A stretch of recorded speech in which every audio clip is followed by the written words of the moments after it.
Bueno, estamos estudiando en esta oportunidad el libro de Isaías y para estudiar este libro nosotros tenemos que ir al contexto de lo que estaba pasando en la nación de Israel. Según la tradición, este libro fue escrito aproximadamente 760 años antes del Señor Jesucristo, de la venida del Señor Jesucristo, el primer advenimiento del Señor Jesucristo. Y este libro se divide en tres fases. Nosotros estamos estudiando el capítulo 1 de este libro. Eran tiempos donde la nación de Israel, y cada vez que nosotros tomamos la escritura tenemos que mirar a Israel, porque Israel, la nación de Israel, es el reloj de la dispensación, es el reloj profético de Dios. Miramos a Israel los acontecimientos que le pasan a la nación de Israel como las profecías cumplidas de parte de Dios. Tenemos que entender que cuando leemos la palabra de Dios, hay un mensaje para el presente, para el momento, y un mensaje para después, a posterior. Siempre hay un mensaje para ese momento, para ese contexto que están viviendo las personas, pero también hay un mensaje hacia el futuro. Y a veces nosotros cometemos el error de tomar el texto como fue hablado en ese momento y aplicarlo al tiempo de hoy. Y eso es sacar de contexto lo que el escritor quería decir. Siempre tenemos que tomar el texto y usarlo dentro del contexto en el que fue hablado, en el idioma que fue hablado, en el lugar donde fue hablado, con las características que estaba viviendo la sociedad en ese momento. Hablamos de cuestiones que tienen que ver con la espiritualidad, de las cuestiones que tienen que ver con la moral, las cuestiones que tienen que ver con la política, las cuestiones que tienen que ver con lo climatológico.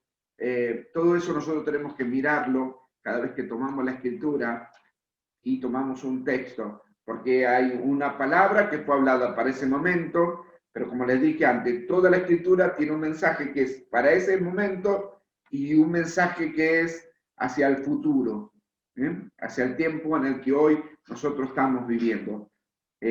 Isaías, el nombre Isaías significa salvación del Señor. Isaías significa salvación del Señor. Este libro tiene 66 capítulos. Está dividido en tres secciones.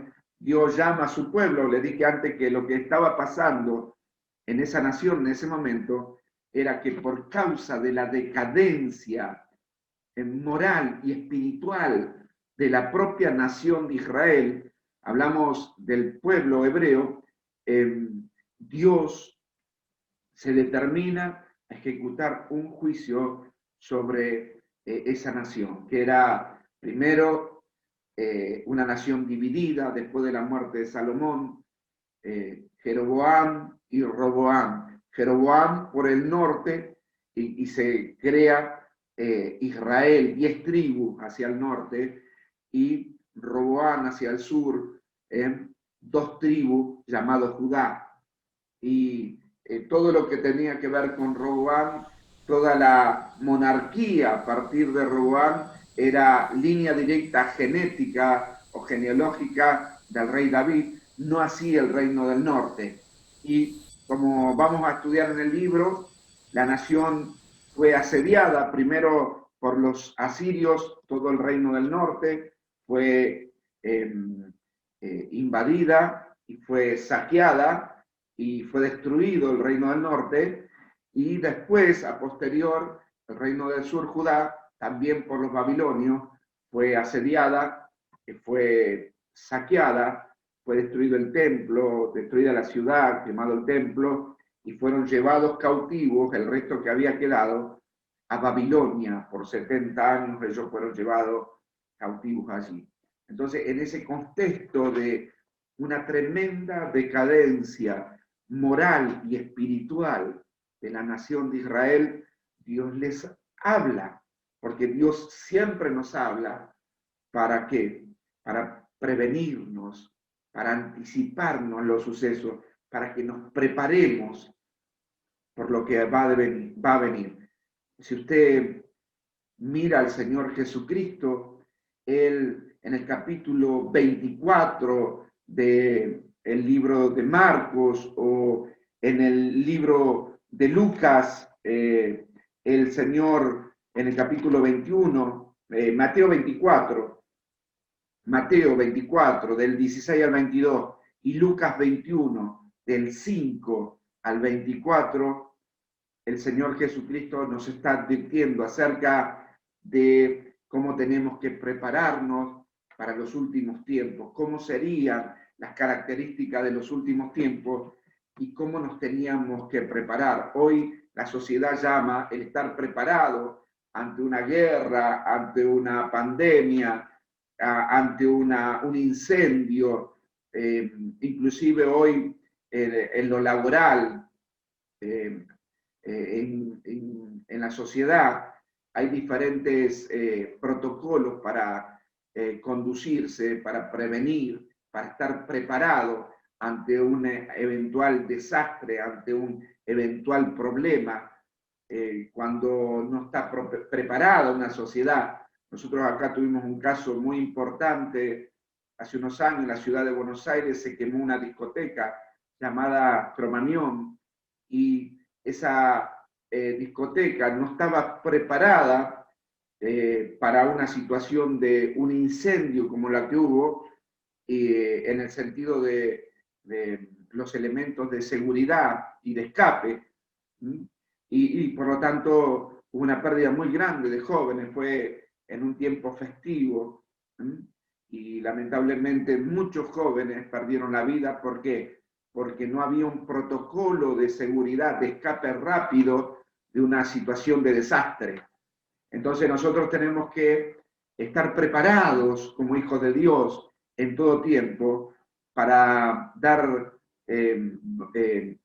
digamos, pelea, batalla ante todas las adversidades que tengamos que enfrentar en la vida. Ya le enseñaba la semana pasada que como hijos de Dios tenemos que aprender a enfrentar los problemas, no a huir de los problemas, sino a atravesar los problemas en el nombre de Jesús. Y citaba las palabras del apóstol Santiago cuando dice: someteos pues a Dios, resistid al diablo y él huirá de vosotros. O sea, uno tiene que presentarle batalla al problema cuando viene una necesidad al hogar, cuando se levanta el enemigo con enfermedad, con apretura económica, con problemas en el matrimonio, con los hijos, situaciones que a veces nos desbordan o nos superan. Uno tiene la tendencia naturalmente, por nuestra propia naturaleza, que somos, tenemos esos cambios emocionales tan bruscos que un día estamos allá arriba y otro día andamos por el suelo, cambiamos muy rápidamente de condición emocional y tenemos la tendencia a deprimirnos, a enojarnos, a alejarnos, a dejar de orar, a escondernos, a debilitarnos, a confundirnos, a quejarnos. Y el Hijo de Dios tiene que aprender que en situaciones donde tiene que enfrentar un problema, un desastre, una adversidad, una tormenta, un desierto, tiene que presentar batalla en el nombre de Jesús, poner al Señor por delante y enfrentar esa situación, confiando siempre en la asistencia de Dios, en la providencia de Dios, en el poder de Dios. Como hijos o hijas de Dios tenemos que estar siempre preparados para presentar batalla. Dios le habla al profeta Isaías que suelte un mensaje a la nación, preparándolos por los días que venían por delante. ¿Qué era lo que el Señor iba a hacer? El juicio y la promesa de la redención de ese juicio. Como el Señor, así como en un momento tenía que llamarles la atención, pero en otro momento los iba a consolar, los iba a restaurar. Y de hecho, hoy hablamos de promesas ya cumplidas acerca de la nación de Israel, porque después de que Israel fue llevada cautiva por los babilonios, y pasaron esos 70 años, y fueron dispersos por las naciones. Y todos sabemos que en Jerusalén o en Israel vinieron a vivir otras naciones y los judíos estaban dispersos por entre las naciones. Pero un día el Señor cumplió su promesa de los que los traería de vuelta y que volverían a ser una nación. Y en un día nacería una nación, ya lo dice Isaías 66, donde dice, nacerá una nación en un día. Y de hecho, eso se cumplió. Y en esto me baso cada vez que enseño la palabra de Dios, que es verdad, Jesucristo es verdad, Él es el camino, Él es verdad, es la vida, Jesucristo. Lo que Él dice, Él lo cumple. Y por eso es que nosotros, los pregoneros, los mensajeros, los predicadores del Evangelio, hablamos la palabra de Dios con seguridad, no vacilando, no dudando de lo que decimos, porque lo que está escrito en la palabra de Dios se va a cumplir en su tiempo. Todo lo que está escrito en la palabra de Dios se va a cumplir en su tiempo, y por eso es que tenemos que llamar a la iglesia, al cuerpo de Cristo, el cuerpo místico de Cristo, a que se prepare por la tormenta que va a venir, por el desierto que viene por delante, por las situaciones que se van a dar a nivel global en el mundo. Tenemos que estar preparados y el Señor nos da las herramientas para estar preparados espiritualmente, emocionalmente y físicamente. Tenemos que estar preparados para los tiempos que vienen por delante. Y el Señor le da la promesa al pueblo de Israel de que un día nacería una nación. Y a las 4:30 de la tarde, el 18 de mayo de 1948, Israel volvió a ser una nación. En un día, a 4:30 de la tarde, 18 de mayo de 1948, la promesa que Dios le había dado allá en los días de Isaías, 760 años antes del Señor Jesucristo, ese día, en el siglo XX, a las 4:30 de la tarde, el 14 de mayo de 1948, se hizo realidad la promesa de Dios. Nacerá la nación en un día, lo que es imposible naturalmente. Es imposible, y uno a veces dice, pero lo que Dios dice es imposible que suceda. Pero lo que es imposible para los hombres es posible para Dios. Porque para el que cree, todo le es posible. ¿Se da cuenta, no? Lo que es imposible naturalmente, físicamente, era imposible que eso sucediera de esa manera. Esos judíos que habían sido perseguidos, que venían del genocidio nazi, y un día se cumplió la palabra de Dios. Y mire, los ingleses ocupaban la Jordania, esa región estaba ocupada por los ingleses, que fueron los que cedieron esa parte del territorio, pero ellos no podían llegar a Jerusalén, al monte Moriah, lo veían de lejos porque esa parte no se la habían cedido todavía. Pero como Dios preparó todo, porque fíjese que lo que pasa, ellos construían sus casas altas. ¿Para qué? Para poder ver de lejos el monte Moriah, porque lo veían de lejos, el lugar del templo, la explanada del templo, donde estaba lo que había quedado de los muros del templo, de las murallas de la ciudad. Pero el Señor cumplió su palabra, porque en 1967 se juntaron 5 naciones para destruir a Jerusalén. Una coalición de 5 se juntaron. Y fue la guerra llamada la Guerra de los 6 días. Y en esa guerra que pelearon en contra de Israel, Egipto, Jordania, algunas de las regiones, Siria, algunas de las regiones que estaban ahí, Líbano, las naciones que se juntaron en contra de Israel. Y Israel contraatacó, que fue llamada la Guerra del Yom Kippur, la Guerra de los 6 días, como los días de la reina Esther, del rey Asuero, cuando el primo de Esther, Mardoqueo, la aconseja a ella para que interceda por la nación de Israel, y también fue librada en aquella oportunidad de los persas. Y en esta oportunidad el Señor libró a la nación de Israel y Israel contraataca, ¿y qué pasa? Tomaron la emplanada del templo, Jerusalén, y lo que ellos veían de lejos, ahora era una realidad. Dios estaba otra vez cumpliendo su palabra de que volverían a su templo, que volverían a su nación, que volverían, que en un día Dios les devolvería la promesa de que Dios los restituiría. Entonces el libro de Isaías es muy importante porque nos habla del próximo juicio, pero también de la redención futura. Y una de las cosas que los primeros versículos nos hablan de cómo estaba la condición del pueblo en ese momento, moral y espiritualmente, la decadencia moral y espiritual. Es como en los días de hoy, que a lo malo se lo llama bueno y a lo bueno se lo llama malo. Hay un cambio de valores en la sociedad.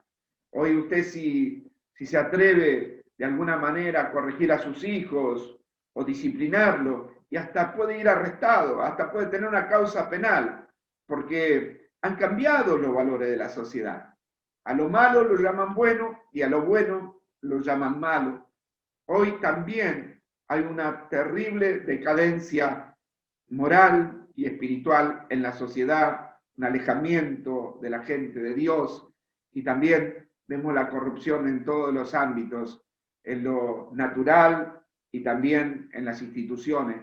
Vemos la corrupción que hay en cada nivel de autoridad y que se replica en la propia sociedad, el desprecio, el egoísmo, el egocentrismo, indiferencia que hoy hay en la gente, la inseguridad, la violencia que se ha desatado, y no es otra cosa que la antesala de lo que va a venir por delante, de lo que el Señor está preparando por delante. Siempre el Señor nos advierte que viene algo, que nos preparemos como un protocolo, qué es lo que tenemos que hacer. Y hoy la iglesia, nosotros los líderes de la iglesia, tenemos que decirle a la iglesia que se prepare para lo que viene, que esté preparada, que se vuelva a la oración, al estudio de la palabra de Dios.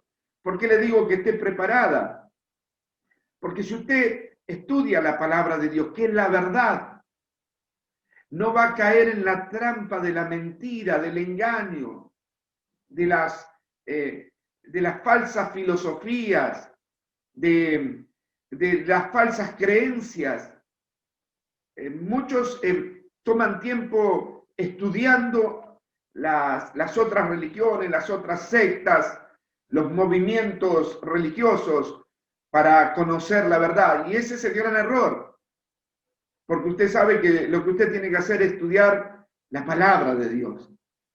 La gente que está preparada para identificar los billetes falsos, el dinero falso en un banco, o los que trabajan de cambista, o los que están trabajando en cambio de valores, ellos no estudian los billetes adulterados.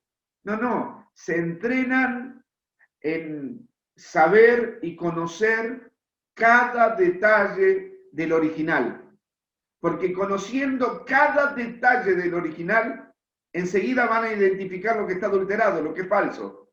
Yo no me tengo que preocupar qué predica el otro, o que esta secta que guarda esto, que dice que se debe ser de esta manera o de la otra manera. No, tengo que ir a la Biblia, a la palabra de Dios, aprender lo que Dios me dice en su palabra, a lo verdadero. Porque si conozco lo verdadero, cuando se manifieste lo falso, lo adulterado, lo tramposo, lo mentiroso, enseguida lo voy a identificar.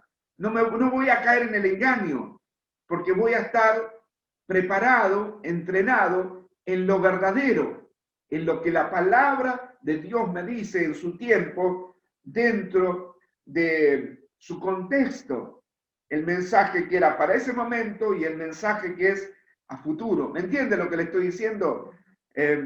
Isaías le habla acerca de los sucesos que iban a venir. Y como les dije antes, el problema era la decadencia moral, la decadencia espiritual de la sociedad. Cómo le habían restado valor a Dios, habían puesto los ídolos y las creencias de las naciones vecinas al mismo nivel que Dios. Inclusive habían traído al templo ídolos, hacían el sacrificio, todo lo que decía la ley, pero para hacerse ver desde afuera, pero sus corazones estaban lejos de Dios. O sea, lo religioso estaba, pero faltaba la convicción, la verdad, el cambio de moral, el cambio de pensamiento, el arrepentimiento genuino, la genuina búsqueda de Dios, la comunión con Dios, la comunión con el Espíritu Santo, la relación con Dios. Eso era lo que faltaba. El pueblo perece por falta de conocimiento. Yo les he enseñado que cuando la palabra de Dios habla de conocimiento, habla de relación. Habían perdido su relación con Dios. No era Dios ya el motivo de su vida.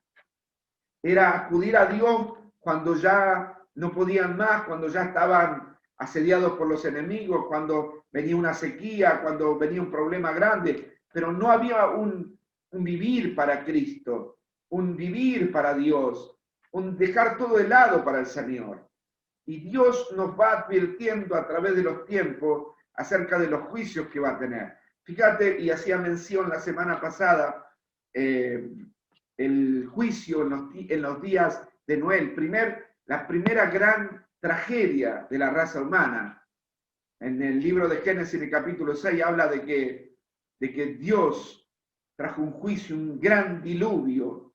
Toda carne que tenía espíritu viviente, vivificante, viviente adentro, iba a ser destruida, porque la maldad del hombre había llegado hasta Dios, y Dios se había arrepentido del hombre, y dijo, raeré de la faz de la tierra al hombre, por la maldad, por lo que hacían ellos.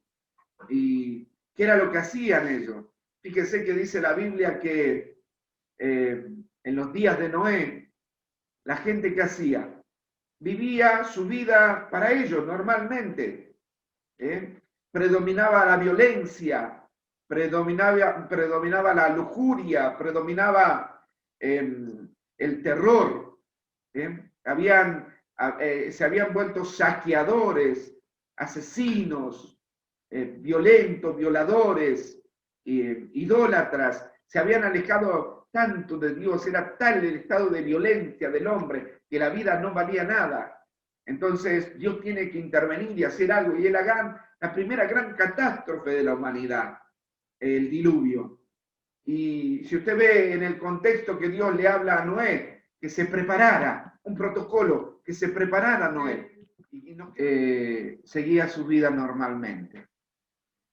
Y Noé, como dice el libro de Pedro, en la segunda carta de Pedro, cuando dice que no era pregonero de justicia.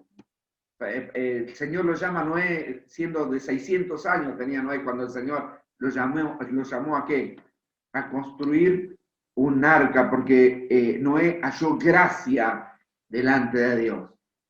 Y él durante 120 años pregonó la justicia de Dios. Era un pregonero de justicia.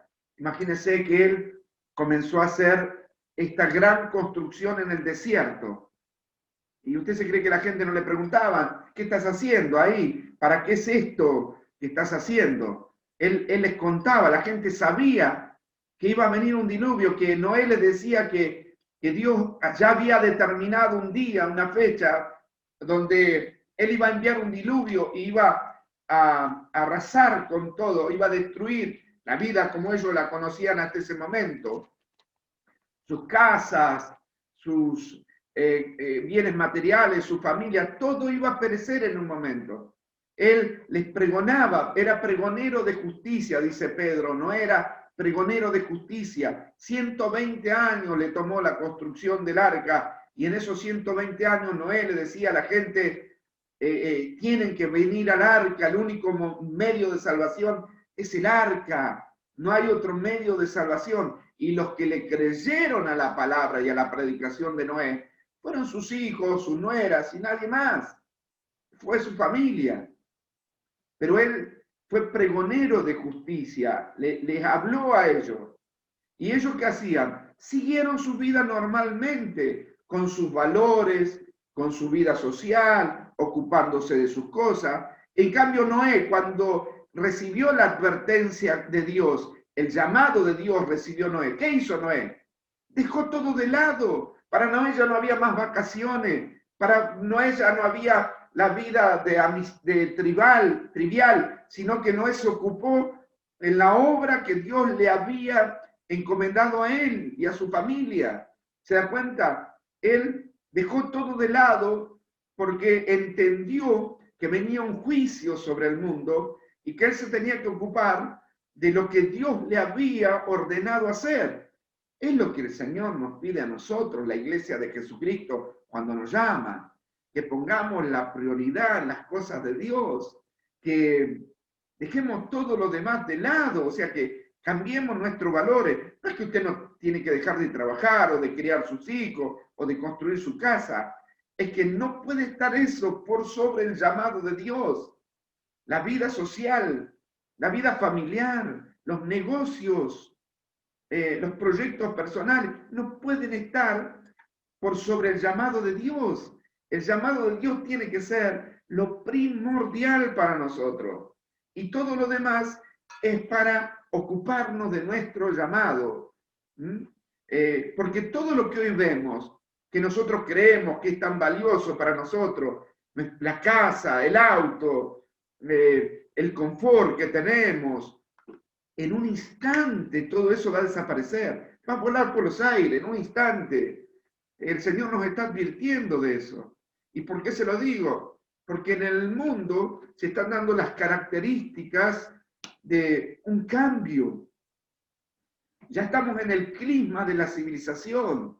En esta generación que nos tocó a nosotros, los rumores de guerras que hoy hay.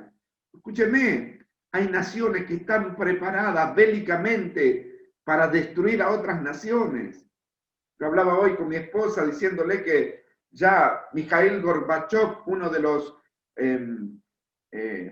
presidentes de Rusia, en la llamada Guerra Fría, él decía que en Rusia había capacidad nuclear, tenía 1.200 ojivas o cabezas nucleares para destruir a sus enemigos. Yo le estoy hablando de los años 80.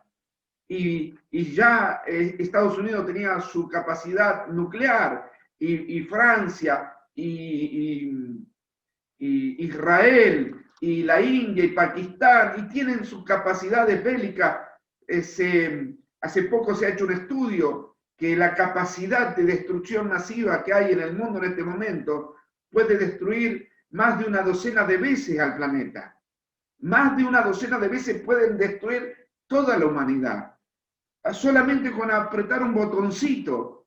Y usted se cree que esos que amenazan, que van a explotar el mundo en cualquier momento, y ahí tenemos como permanentemente la amenaza que hay entre China, Estados Unidos, Norcorea, que amenaza, y usted se cree que no va a cumplir con sus amenazas. ¿Por qué no lo haría? Si es una persona que no conoce a Dios, no respeta la palabra de Dios, no tiene los valores que usted y yo tenemos, ¿por qué no lo haría?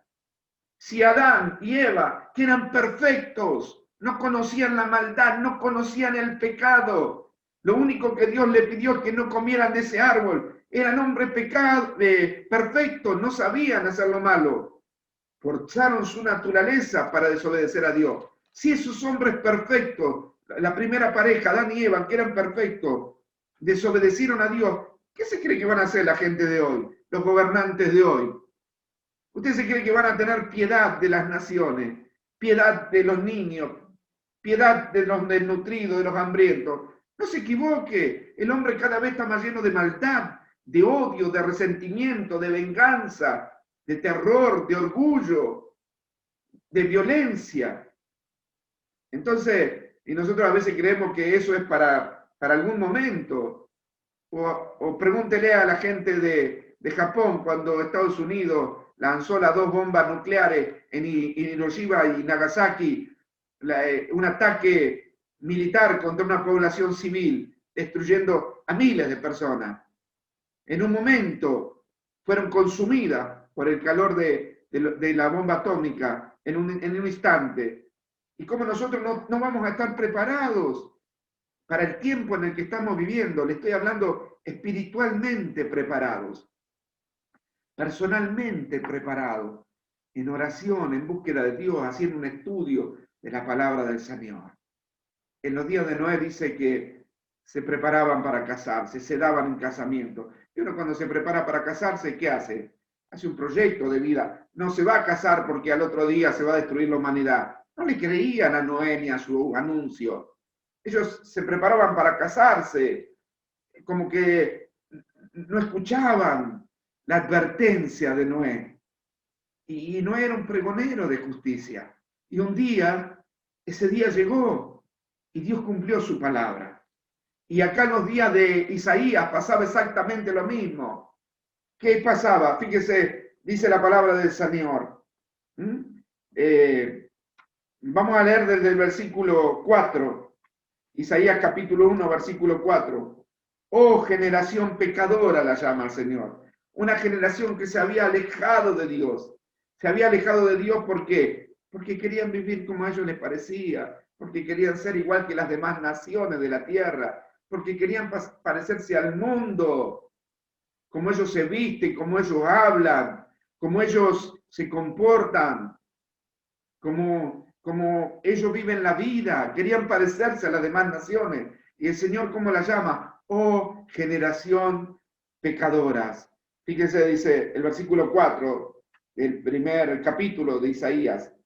Pueblo cargado de maldad, generación de malignos, hijos depravados, dejaron a Jehová, provocaron a ir al Santo de Israel, se volvieron atrás. Y cuando uno se vuelve atrás, ¿qué pasa? Volver atrás es volver a los antiguos hábitos, a los antiguos pensamientos, a las antiguas amistades, a los antiguos pecados, se volvieron atrás. Cuando uno se vuelve atrás, se aleja de Dios. Porque Dios siempre está en el presente, Dios siempre está por delante. Y dice, hijos depravados, dejaron a Jehová, provocaron a ir al Santo de Israel, se volvieron atrás. Versículo 5. ¿Por qué queréis ser castigado aún? ¿Todavía os rebeláis? Toda cabeza está enferma. ¿Qué le dice el Señor? Toda cabeza está enferma. Usted sabe cómo han aumentado hoy las consultas a los psicólogos, a los psiquiatras, por todo lo que estamos viviendo, las presiones de la vida de hoy, el derrotero de la vida de hoy, las presiones, la carrera por progresar, por competir, por estar a la altura, las presiones que tienen nuestros hijos, las presiones que hay en el matrimonio, las presiones que tiene el hombre, las presiones que tiene la mujer para estar a la vanguardia. Estaban enfermos en la cabeza y hoy la sociedad está enferma. Está enferma. Han aumentado los casos de suicidio como nunca antes. Gente que no le encuentra la salida a la vida.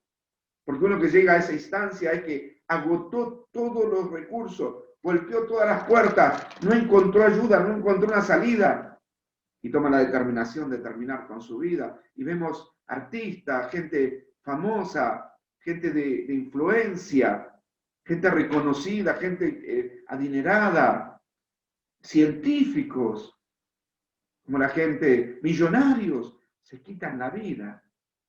¿Por qué? Porque la cabeza está enferma. El consumo de los ansiolíticos, de los antidepresivos, de los de todo aquello de placebos que lo único que hacen es sacarte de la realidad.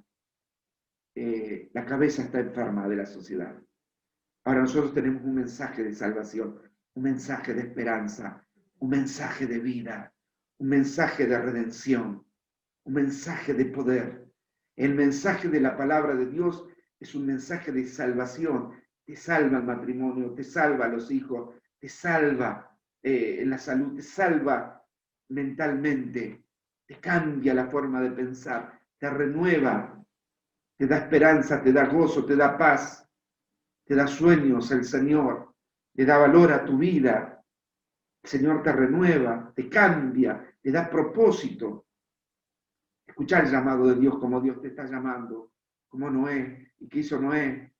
Dejó todo lo demás para ocuparse de su llamado, de su propósito. Construir esa arca era su misión.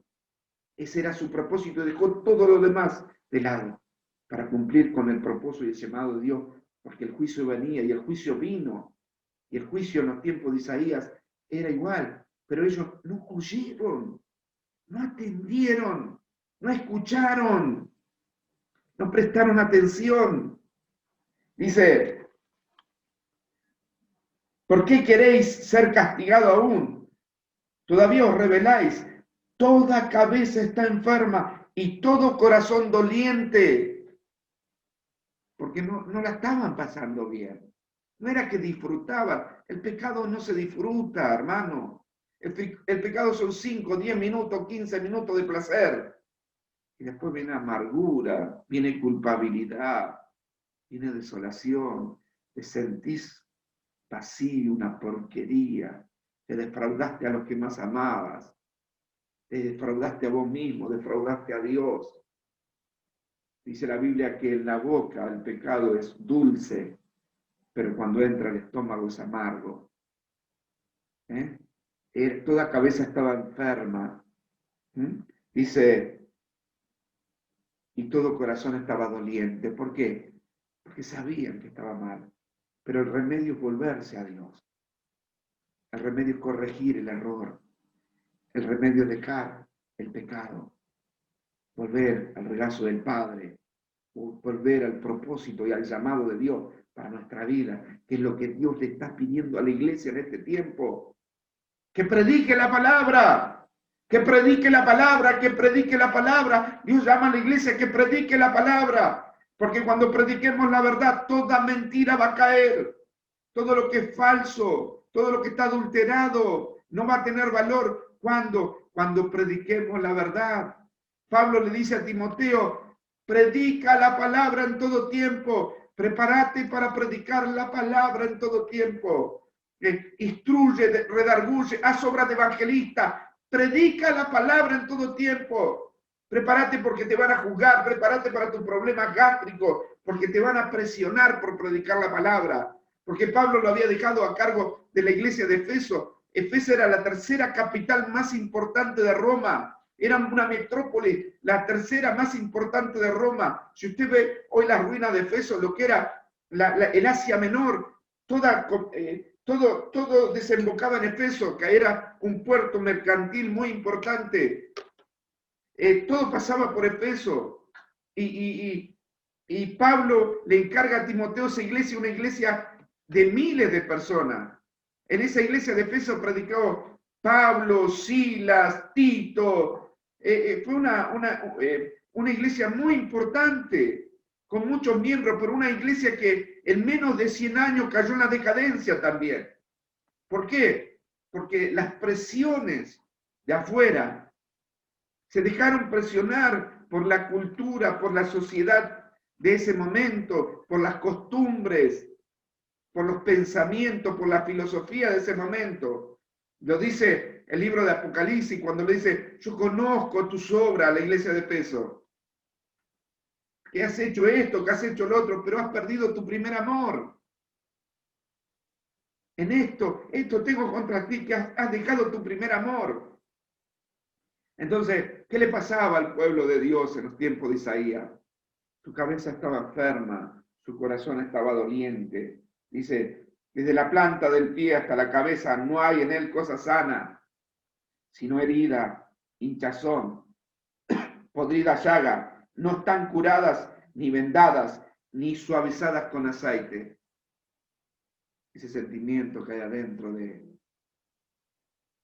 inseguridad, de debilidad, de dolor permanente, por la frustración, por el fracaso, por los problemas no resueltos, por el pasado, por los pecados. Así se encontraba la nación de Israel y así se encuentra el pueblo de Dios hoy. Y Dios nos está llamando al volvernos al llamado, al propósito, a la misión, a que ocupemos todo nuestro tiempo en cumplir con nuestro llamado, con nuestra misión, porque vienen días terribles sobre la humanidad, cual nunca antes. Si nos enfocamos en lo natural, en lo material, todo eso en un instante se va a terminar. En un instante vamos a volar por los aires. Ocupémonos de nuestra salvación. Ocupémonos de nuestra alma. ¿De qué nos vale ganar todo si perdemos el alma? Si perdemos la salvación eterna, ¿de qué nos sirve todo lo demás? Dice, versículo 7, vuestra tierra está destruida, vuestras ciudades puestas a fuego, vuestra tierra delante de vosotros comida por extranjeros y asolada como asolamiento extraño. Y queda la hija de Sión como enramada en viña, como cabaña en melonar, como ciudad asolada. Si Jehová de los ejércitos no nos hubiese dejado un resto pequeño, como Sodoma fuéramos y semejantes a Gomorra. Escúcheme, menciona a Sodoma y a Gomorra. ¿Qué les pasó a ellos? El pecado que había, la inmoralidad, la iniquidad que había en esa ciudad. Era tan grande. Acuérdese que cuando el Señor lo va a visitar a Abraham, porque ¿quién vivía en Sodoma y Gomorra? Su sobrino Lot. La palabra de Dios le llama un hombre justo a Lot, que vivía en medio de esa situación, en medio de ese pueblo corrupto. Pero ahora el Señor compara a Israel en el tiempo de Isaías como la ciudad de Sodoma y de Gomorra, que fueron destruidas un día por un juicio de Dios. Y si usted ve, cuando Jesucristo habla en Mateo 24 o en Lucas capítulo 21, menciona, porque las únicas dos personas que el Señor Jesucristo menciona del Antiguo Testamento para hablar de los días postreros por venir, es un hombre y una mujer, Noé y la mujer de Lot. Noé y la mujer de Lot. Dice, como los días de Lot, de Sodoma y Gomorra, y da el ejemplo de la mujer de Lot, y da el ejemplo de Noé, cómo estaba la sociedad en ese momento. ¿Por qué? Porque el Señor Jesucristo también estaba advirtiendo a los primeros discípulos lo que iba a pasar por delante para ellos. Cuando el Señor les advierte a su pueblo que se preparen por lo que iba a venir. ¿Y qué era lo que iba a venir? Un asedio de los romanos. En los primeros 70 años, Tito, el hijo de Vespasiano, el emperador Vespasiano, Tito, que después vino a ser emperador también, trajo un asedio sobre Jerusalén y destruyó el templo. Y hubo una masacre de cristianos, miles, cientos de miles crucificados. Kilómetros y kilómetros de gente crucificada. La persecución que vino fue tan grande que si no hubiese el Señor advertido a la iglesia antes de que se prepararan porque eso iba a pasar, venían esos tiempos que le dice el Señor, el que esté en la azotea no descienda, el que esté en el campo no vuelva, hay de las que estén en cinta en aquel tiempo, le dijo el Señor, porque tendrán que huir y quiera Dios que su vida sea de noche, para que no los atrapen, porque 70 años después un asedio de los romanos tan grande que una masacre de cientos de miles crucificados, una imagen dantesca por los caminos, porque crucificaban a los cristianos, una persecución tan grande. Pero antes, Mateo 24, Lucas 21, el Señor le advierte a los primeros cristianos que se preparen un protocolo de emergencia para esos tiempos. Ellos no sabían de qué iba a venir después. Ellos no estaban preparados, ni se imaginaban lo que venía. Pero el Señor ya le estaba anunciando, prepárense, esto es lo que va a pasar, tengan cuidado, hagan esto. Cuando pasen estas cosas, hagan esto. Y como yo le dije, es un mensaje para el momento y un mensaje para después. Y el Señor nos está advirtiendo a nosotros en este tiempo. Prepárense, porque vienen días difíciles, cual nunca antes han venido sobre la humanidad. Y tenemos que estar preparados para esos días. Y si nosotros somos necios como aquellos que tenían la cabeza enferma, el corazón herido, que no escuchaban a Dios, no se preparaban. Entramos a discutir acerca de filosofía, de generaciones, de que si se tiene que guardar el sábado, el domingo, de que si tenemos que ir vestidos de esta manera, y entramos en todas esas cuestiones que lo único que hacen es confundirnos. Si usted predica la verdad del Evangelio, no se ocupe de lo falso, de lo adulterado, porque eso va a saltar a la luz, lo va a poder identificar cuando conozca bien la verdad. Tiene que ocuparse de leer la Biblia, de estudiar la Biblia, de memorizar la Biblia, para que cuando le vengan con lo falso, con lo mentiroso, con lo adulterado, usted ya lo sepa, usted esté advertido. ¿Se da cuenta? Y termino con esto. Dice, si Jehová de los ejércitos no nos hubiese dejado un resto pequeño, como Sodoma fuéramos y semejante a Gomorra. ¿Y qué les pasó? Sí, Señor, fíjese, dice, si Jehová de los ejércitos no nos hubiese dejado un resto pequeño. Dios nos está dando un resto. Dios nos está dando un tiempo para que nos preparemos. Dios nos está llamando a volvernos, a corregir, a arreglar nuestra relación con Él. Nos está dando un resto pequeño. Tienen un resto. Prepárense. Busquen a Dios. Vuelvan a la oración. Vuelvan al estudio de la palabra. Vuélvanse. Yo lo estoy haciendo. Vuélvanse. Vuelvan a estudiar la Biblia. Vuelvan a orar más. Vuelvan a buscar a Dios. La iglesia se está enfriando. La iglesia tiene enferma la cabeza, tiene herido el corazón. Vuélvanse a Dios. Tiempo de volver a Dios, no de estar peleándonos entre nosotros, sino el Señor nos da un protocolo de salida. Nosotros los pastores tenemos que darle un protocolo. ¿Qué es lo que tienen que hacer ahora? ¿Qué tiene que hacer el cuerpo místico de Cristo ahora? Predicar la palabra a tiempo y fuera de tiempo, hacer obra de evangelista, buscar a los perdidos, ganar almas para Cristo. Es lo que el Señor nos está llamando a nosotros en este tiempo. Nos está dando un tiempo, un resto. ¿Para qué? Para que nos volvamos, para que corrijamos. Es tiempo de Dios para nosotros. Recuérdese de Noé. Dejó todo de lado. Dejó todo de lado para cumplir el llamado, para cumplir el propósito, para cumplir su misión. Fue pregonero de justicia y Dios nos llama a nosotros a ser pregoneros de justicia. La misericordia de Dios se ha derramado sobre la humanidad.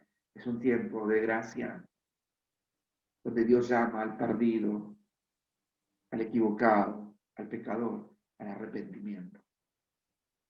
Con amor, el Señor nos está llamando a volvernos. Ese es el mensaje de la iglesia en este tiempo.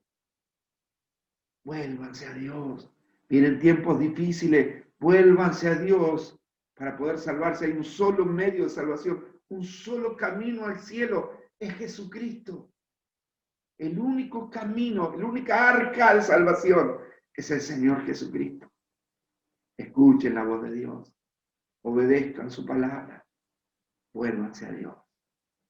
Y si nos volvemos nosotros podemos hacer que muchos alcancen la salvación.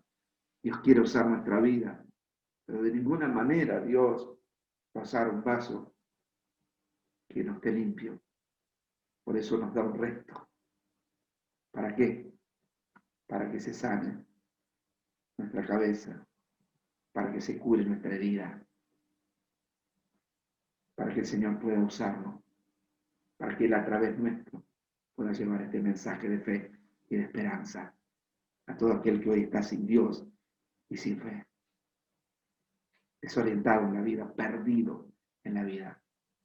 El libro de Isaías no habla de las caídas de Israel, pero la promesa, el cumplimiento, la promesa de que un día el Señor los volvería a traer a su pueblo, a su nación, los haría nuevamente una nación, ya no la volvería a destruir. Y fíjese, si alguien destruye a Israel, es que Dios no existe.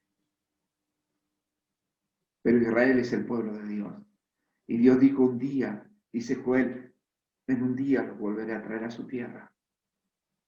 y ya no los sacaré más de esa tierra. Y en un día, el 4:30 de la tarde, el 18 de mayo de 1948, Dios cumplió su palabra. Y aquellos que venían el lugar de adoración, el lugar santo de lejos, el monte Moriah de lejos, un día, ahora ellos pueden ir todos los días a orar al Señor en el lugar que el Señor les prometió, el lugar de la oración. Así que, hermanos, yo no digo que lo haya alcanzado. Yo no soy el ejemplo a seguir. Es el Señor Jesucristo el ejemplo a seguir. Todos tenemos que volvernos a Dios.